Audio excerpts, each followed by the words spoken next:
our national anthem.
Going by the Indian tradition, we will first pay homage to Ma Saraswati, the goddess of learning and knowledge.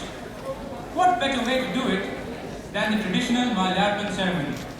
I hereby request our chief guest, Padma Shri Honorable Kiran Kane, the Honorable Chancellor, Padma Shri Professor Govardhan Mehta, and our Honorable Director, Professor G.C. Nandi, to commence the program by garlanding Ma Saraswati.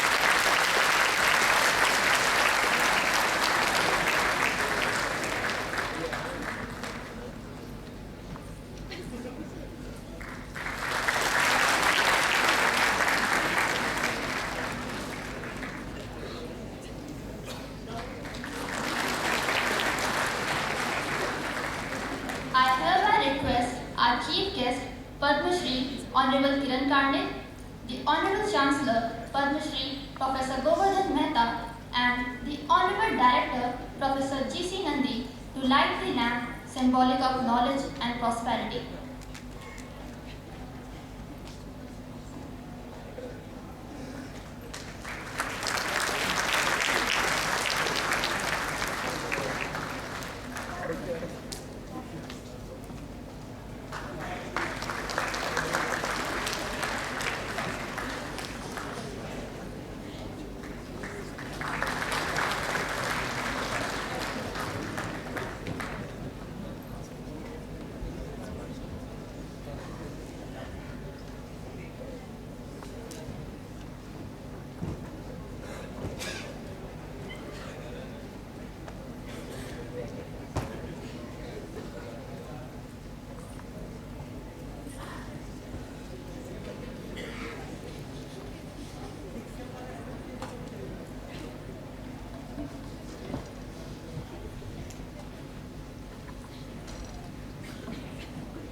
Next up, we have Saraswati Vandana, another invocation to Ma Saraswati by Kirti, Ekta, Madhavi and Khushbu, students of Triple IT Allahabad.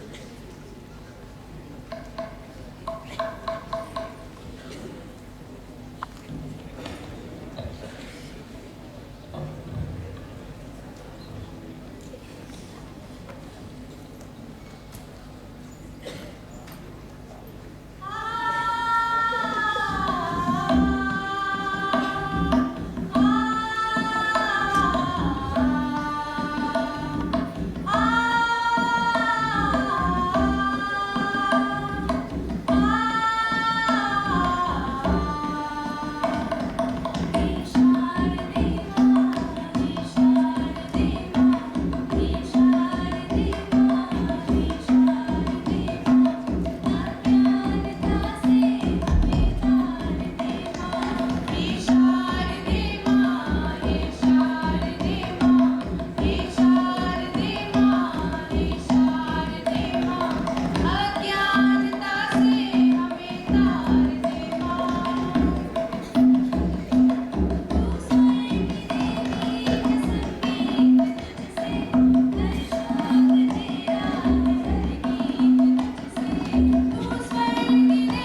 Karnik, the former president of NASCOM.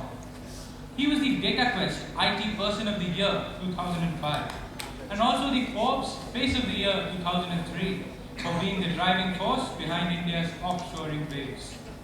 He is a man of distinct vision and a fountainhead of illuminating ideas. I request the Honorable Director, Professor G.C. Nandi, to present the chief guest with a bouquet.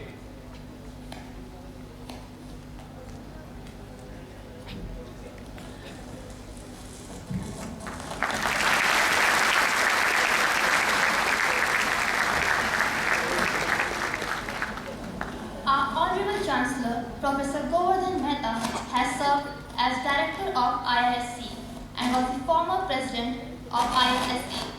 Professor Mehta is a Fellow of Royal Society, FRS, and foreign member of Russian Academy of Sciences. His leadership and vision has played a pivotal role in our institute's progress. I request our Honorable Director, Professor G.C. Nandi, to present him a bouquet.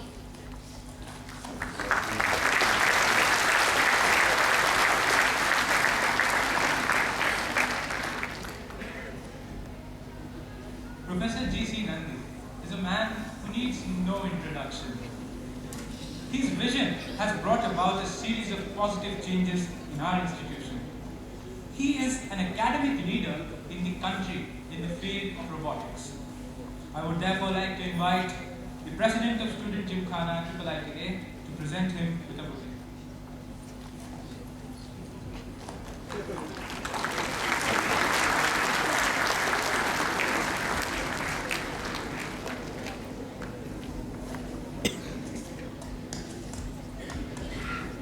I would now like to request our Honorable Director, Professor G.C. Nandi, to request the Chancellor to declare the convocation open. Chancellor Sir, I now request you to kindly declare the convocation open. I have great pleasure in declaring open the 9th convocation of IIIT London.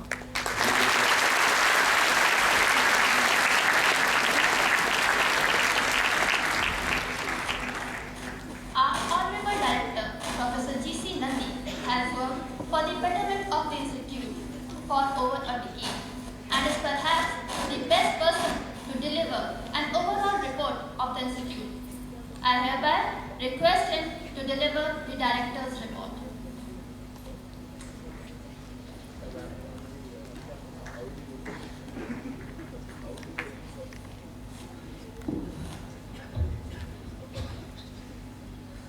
Well, first of all, I'll have to apologize for two things. For my bad throat, and we are delayed by half an hour, but both the situations were beyond our control. Please excuse us. Honorable Padma Shri Professor Govardhan Mehta, Chancellor of the Institute. Honorable Padma Shri Mr. Kiran Karnik, Chief Guest of the Convocation. Members of the Board of Management, the Academic Council, Finance Committee and other governing body members, invited dignitaries, guests and members of the media, all graduating and postgraduating students and their family members, all members of faculty, staff and students, I warmly welcome you all on this auspicious occasion of the 9th convocation of the Institute. From its inception 1999 to date, our Institute has witnessed tremendous all-round growth in terms of its world-class infrastructure and academics. During this short span of time, we have been able to make our special effort for achieving excellence, which is recognized today globally. The Institute owes its success and acclaim to the vision and dedicated service of its former Chairman of the Board of Governors, Padma Bhushan Professor M.G.K. Menon Sahab, Padma Bhushan Sri F.C. Kohli Sahab, Sri Vijay Krishna Tharani Sahab, and our former Director, Dr. M.D. Tiwari, who all have shaped our success in the formative years as well as thereafter. On this occasion, we naturally recall their blessings. Starting with the student strength of 60 for the BTech IT degree in 1999 in somewhat makeshift arrangement in the Nehru Center of the Allahabad University under the backdrop of IT revolution, sweeping almost all human efforts, Today, the Institute has two flagship undergraduate program, BTech program in Information Technology and program in Electronics and Communication Engineering. Among these, our Information Technology program is spread over two campuses, the main Dhalwa campus here and Amit campus. Apart from this, the Institute has several postgraduate programs in Information Technology and allied areas like bioinformatics, biomedical engineering, cyber law and information security, human-computer interactions, intelligent systems, microelectronics, robotics, software engineering, wireless communication engineering, and now totaling more than 2,500 students. The Institute has been engaged in several R&D projects of far-reaching academic consequences. At present, we have about 100 PhD students engaged in some 35 R&D projects. The outcome of these projects have been highly appreciated academically. In order to update and upgrade its academics, the Institute has academic collaborations with several national and international institutions such as Carnegie Mellon University, Pittsburgh, EPFL University, Switzerland, Russian Academy of Science, Moscow, Shani, Buffalo, Aalborg University, Denmark, and so on. While we have achieved so many recognition over a short span of time, we need to understand our future challenges as well.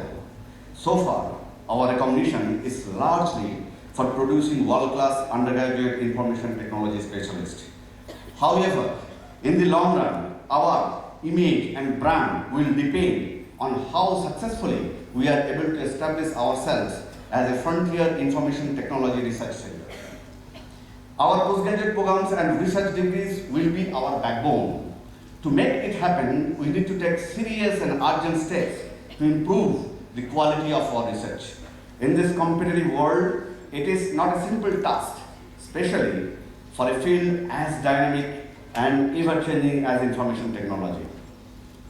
Within our limited capability, we have recently taken a series of steps to improve the quality of our postgraduate programs. We have introduced several 5 years long dual degree programs where our undergraduates will stay 1 year longer and contribute towards research. We have also introduced minimum 4 years long MTech PhD dual degree program where our postgraduates will stay 1 year longer and contribute towards institute research initiatives. Both of these programs are putting the institute as well as the students in a win-win situation. Another initiative which we have taken recently is the recruitment of the quality faculty members. This is extremely difficult and is a very challenging task to attract quality faculty members, especially in the area of information technology field. The reason is IT job market is vibrant and there are very few PhD holders. Unless we reach them aggressively, somebody else will take them away. So we have made a rolling open advertisement in the tenure track model, and it is giving wonderful results in terms of getting quality applications from where we can choose. During the last 1.5 months of introducing this process, we have received more than 150 applications and it is increasing every day. Quite a few of them are really good. We are calling them and we will be calling them in our campus for further discussions and interactions throughout the day. And if suitable, we can hire them on contractual basis initially, but providing them all benefits like a regular faculty member. These measures, along with orienting all our admission process to attract the really smart students, which my administration has taken up on an urgent basis, I am sure will definitely produce results in strengthening our IIIT brand in the near future. Confluence of world-class infrastructure which we have, really smart students and high-quality faculty members will make a Sangam. And every student coming out of this Sangam will be a real gem who will serve our nation and the world effectively. This is our vision. We in the Institute are very much conscious that a sizable number of our students come from financially and economically poor families, and they need adequate support for their studies here. Therefore, in order to help out such students, the Institute is planning to introduce a work study scheme For various IT infrastructure development and maintenance, our students are increasingly taking leading roles. They have developed our website, various assignment, project-related software sites, and are so far maintaining them voluntarily. The time has now come to recognize their efforts and channelize more and more such efforts in the laboratory and the secretarial supports with proper remunerations so that needy and brilliant students can earn while learning. It is again a win-win situation for the institute as well as for the students. We have woven a very close-knit IIIT family to share our pride and prejudices. On this auspicious occasion, our hearts go out to our passing out members of this family, to whom we have tried our best to provide a home away from their homes. I am thankful to them on behalf of IIIT family, as on my behalf, to express our love and affection for being with us. This is also a time to bless them. One more last time, also to tell them some moral and advise them towards the final journey towards their professional world. My advice would be to show always your positive attitude in your professional environment.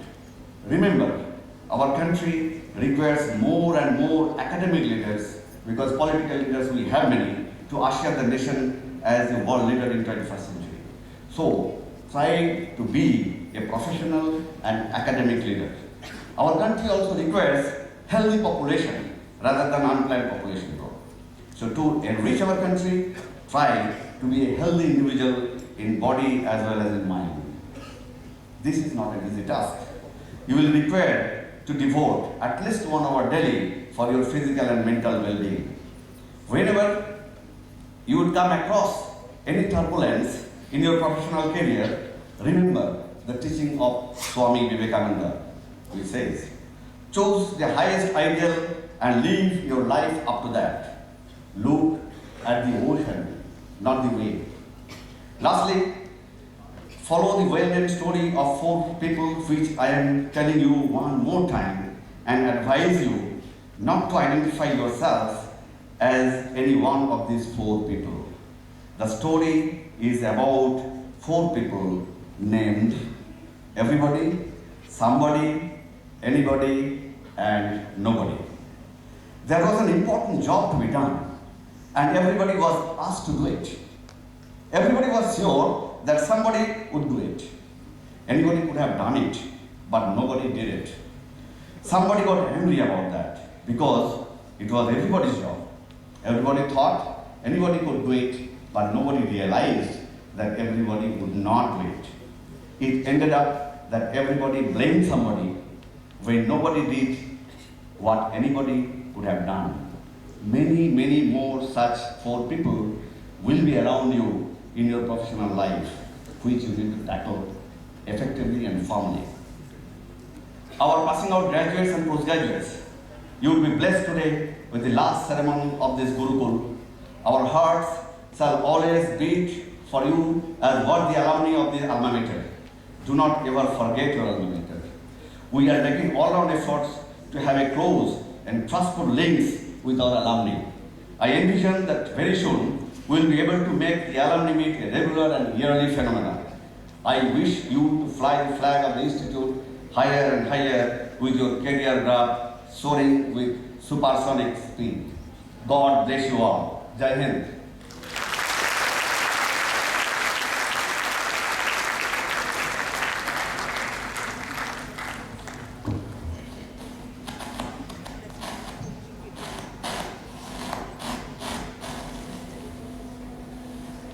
Thank you, sir, for your inspiring words. Next up, I would like to call upon the podium our chief guest, Padma Shri Honorable Kiran Kani, to address the gathering.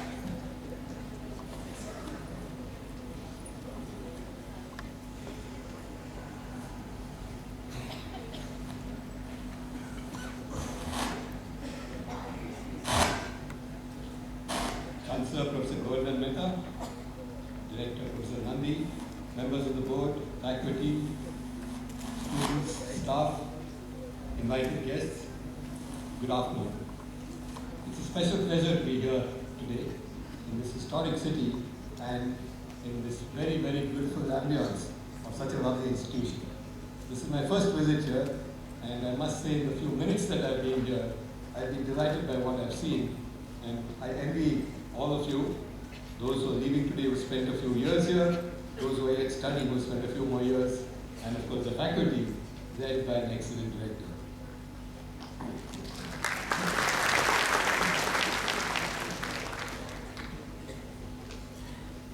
I mentioned this beautiful campus, and it strikes me when I look around and hear the stories of this.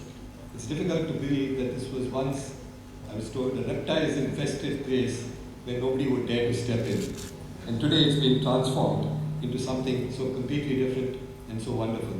I think we owe a great deal of gratitude to the early founders of this institute, the previous director, the previous chancellors, and of course the present director, Professor Nandi, and Professor Mehta, for making this such a wonderful place compared to what it used to be in the old days when this was, as I said, a place which people avoided and has now become a place of pilgrimage for those interested in research and for students wanting to pursue a career in the areas of this institution.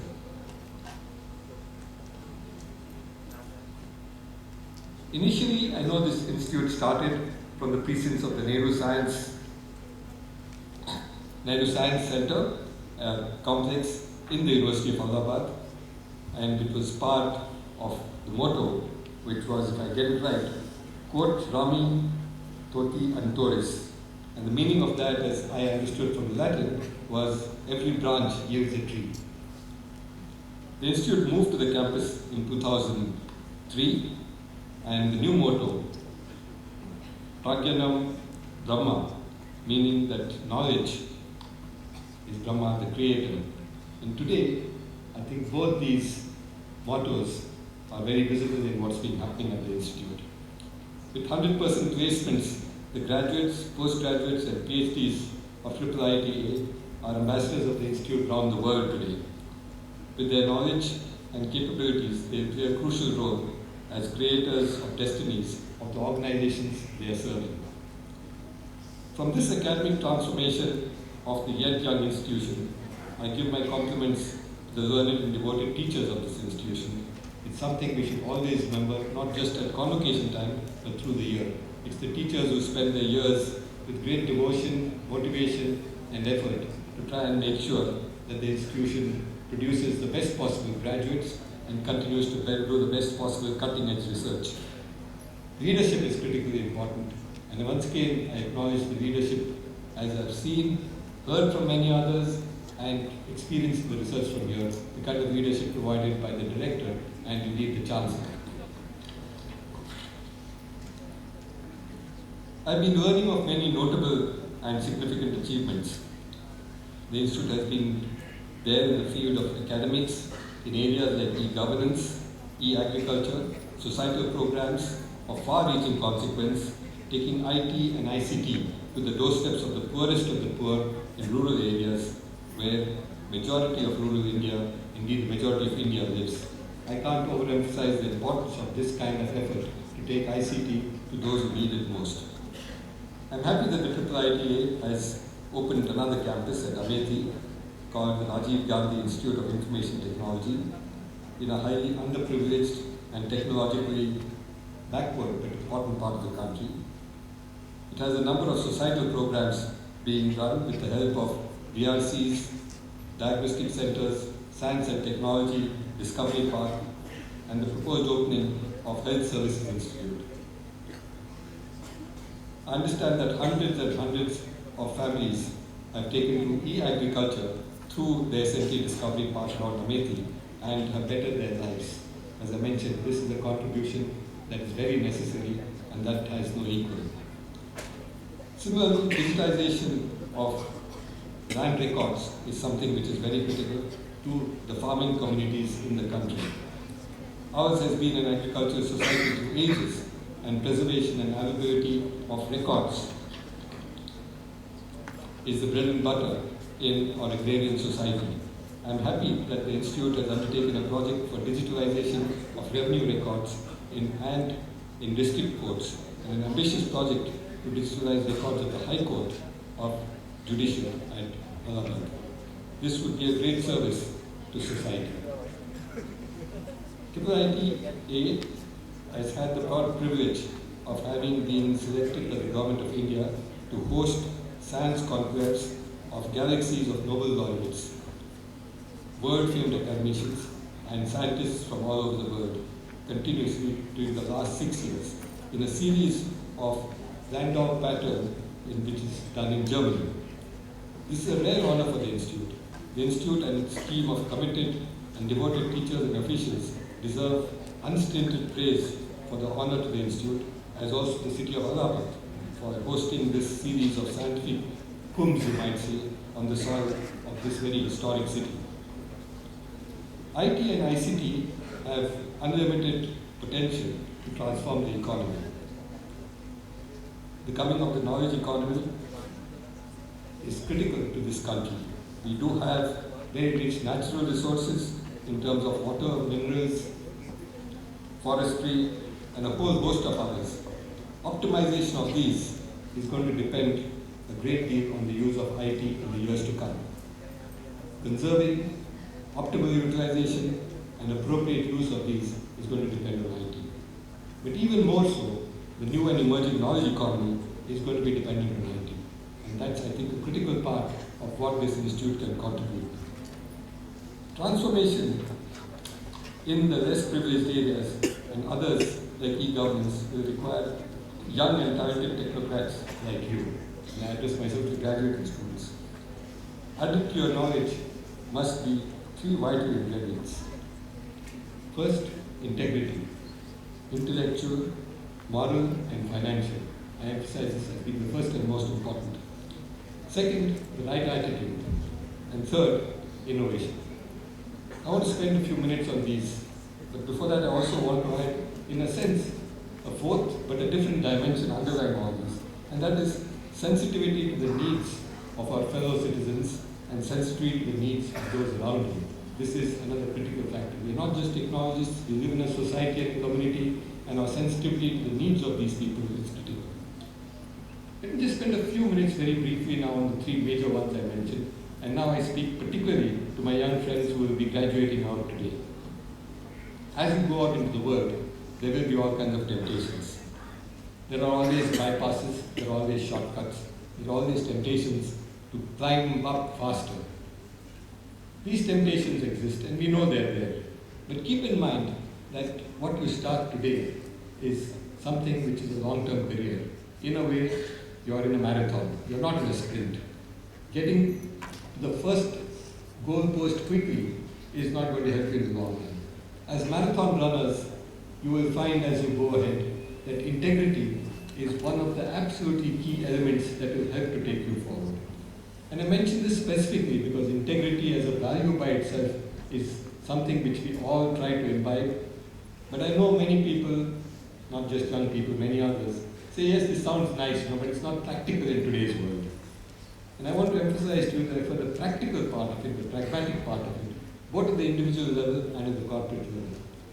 Those of you who want to track this or are interested or do follow it will see that those companies that are respected for their integrity, not just for their professionalism, not just for their bottom lines, not just for their profitability, but those that are respected for their ethics and integrity are the ones that command the maximum market valuation. You can check this out around the world. It's beginning to happen in India. In India, it's a comparatively more recent phenomenon, but you can see this even in India, particularly in the IT space. And I would therefore urge those who want to be, as I would say, pragmatic, not a very good word, but those who want to be pragmatic and say integrity sounds nice, but it's not practical. I want to tell you that it is immensely practical, apart from being an important value itself.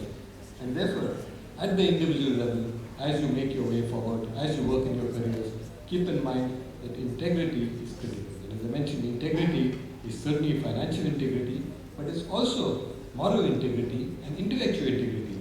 When you disagree, you say you disagree as politely as possible, as nicely as possible, but you must speak up for what you feel is right. Moral integrity is critical. When you see something wrong happening, it's your duty and responsibility to speak up. And of course, financial integrity. A word on attitude. Knowledge is obviously critical. those of you who are graduating today have imbibed a great deal of it. You picked up a lot of it on your own. You picked up a lot of it from your fellow students and picked up the biggest part of it from your excellent teachers. That knowledge is today something that has a very short half-life. In a few years, you will find that the knowledge you have is quickly obsolete. In 5 years, I can assure you that if you don't keep up with things, you'll find the younger graduating students are more knowledgeable than you are. And in 10 years, you'll find yourself completely obsolete. The only way you can avoid that is to continuously keep updating your knowledge. And updating your knowledge is more an attitude of mind. The fact that you must be a learner.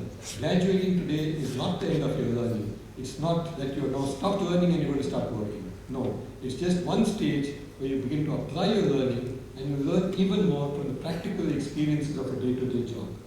So far, most of your learning has been in classrooms and laboratories. Now your learning will be in the real-life world. But you will continue to be a learner. And as long as your attitude is one of saying that I have to learn, I don't understand everything, I know some things well, but I need to know them better. I know there are many things I don't even know and I need to learn about them. I think that attitude towards learning is critical.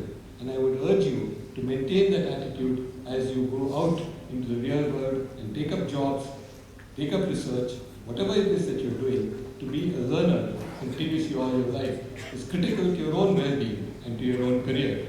And of course, it's something which will give you great intellectual satisfaction. A few words on innovation, the third one of three I mentioned. When you look at the Indian IT industry, and all of you are familiar with that, it's been a great success story.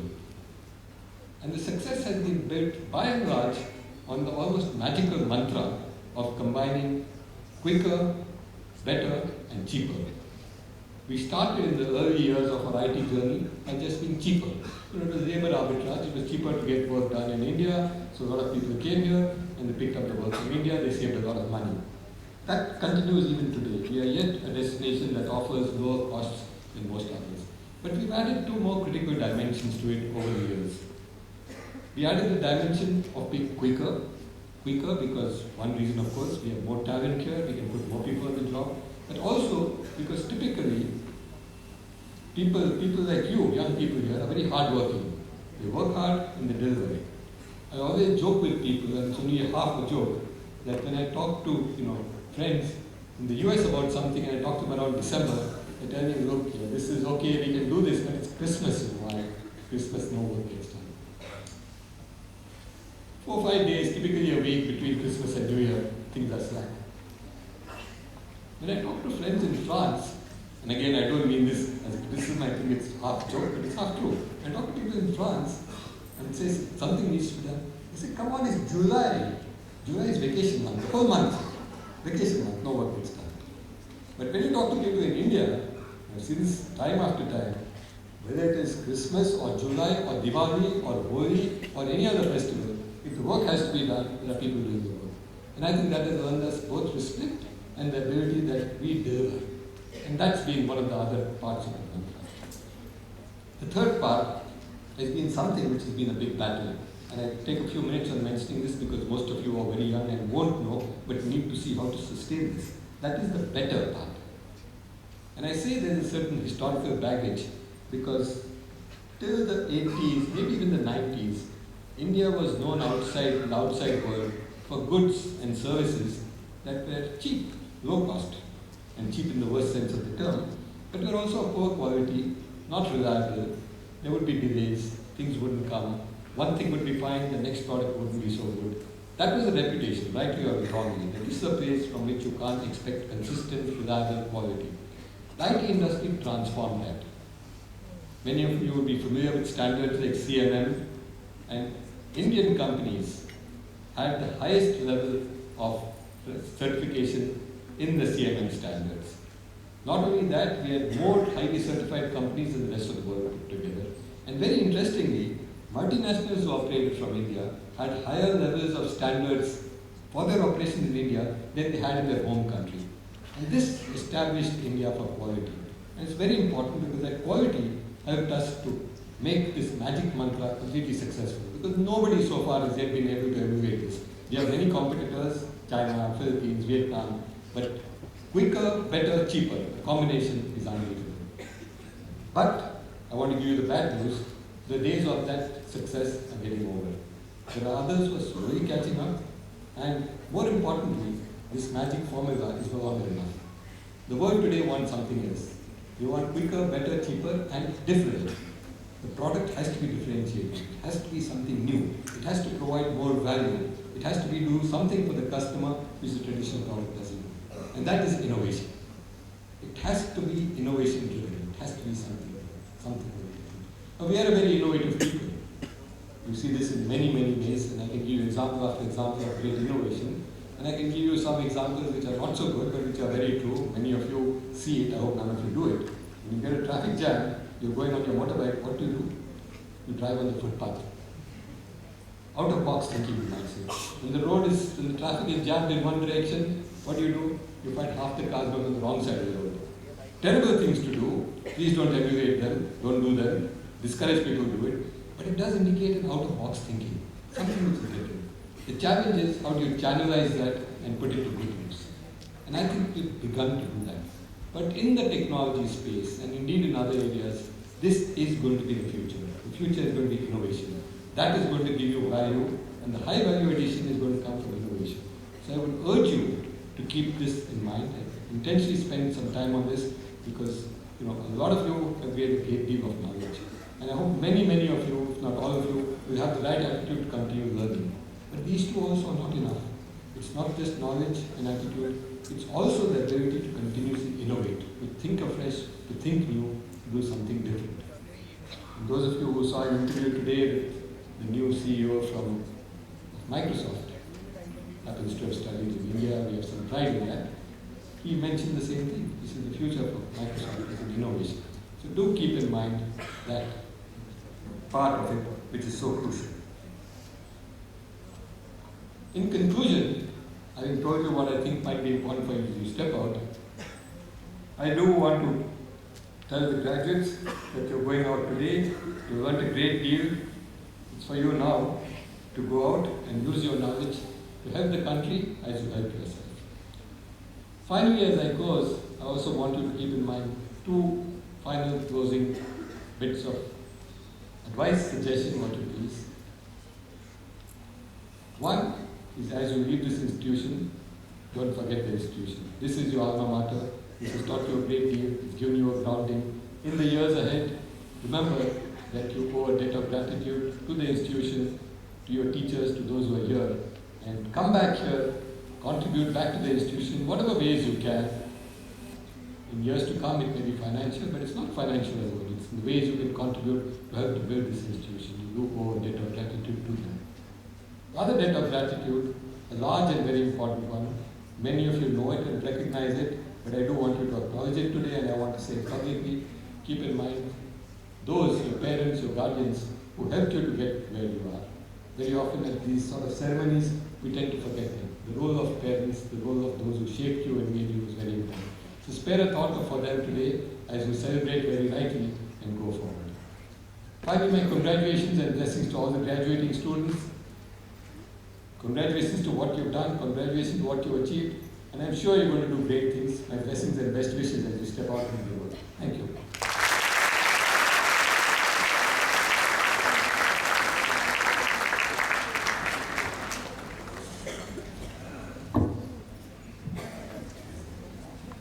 Thank you, sir, for your inspiring words.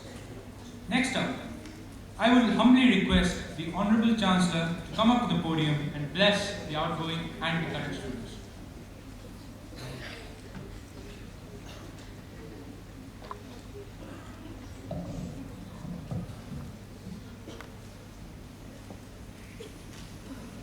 Dr. Kiran Karnik, Chief Guest of this convocation, Professor Gora Nandi, Director in charge of the Institute, members of the Board of Management, Academic Council, and other bodies of the Institute, distinguished faculty members, dear graduating students, proud family and parents, distinguished guests, members of media, ladies and gentlemen.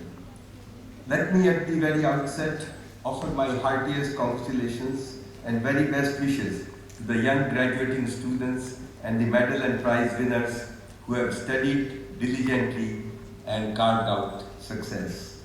May you continue to advance in your career, fulfill your life's ambition, and serve the nation and the humanity through dedication, hard work, and shared values and ideals that we all Indians believe in. I am confident that your association with IIIT Allahabad has prepared you to be good professionals and valued citizens. Indian Institute of Information Technology Allahabad, as we have heard from the account presented by Dr. Nandi, has been making steady progress and in a relatively short span of time attained an enviable position in the higher education landscape of the country through its academic programs, research activities, collaborative and networking efforts, interactions with industry, and societal contributions. We are particularly proud of our alumni who have done well in the profession and brought laurels to their alma mater. Those who are graduating today are going to join this very distinguished group. We look forward to their continual engagement with the institution. It may be recalled that this institution, established by the Government of India in 1999, has served as the harbinger and role model for many of the new IT institutions established in recent years to enhance opportunities and capabilities in IT education and research. It is therefore important for us to remain in the forefront of teaching and research, usher in a strong culture of entrepreneurship and innovation, and maintain a reinventing trajectory. In this regard, a major expert review of this institution would be very useful in forthcoming years. I wish IIT Allahabad increasing visibility, high academic attainments, and success in all spheres in years ahead. Let us commit ourselves and continue to work together harmoniously and with understanding of each other. After the thoughtful and inspirational convocation address by our chief guest, Dr. Kiran Karnik, I would only venture to make a few points that might be useful as you surge ahead in life. The first point that I want to make is that you all should remember that humans are genetically programmed to excel in many fields as life unfolds. Therefore, shape yourselves to acquire the traits of what are called as pluripotent stem cells, which are revolutionizing regenerative medicine. These pluripotent stem cells can transform themselves to any other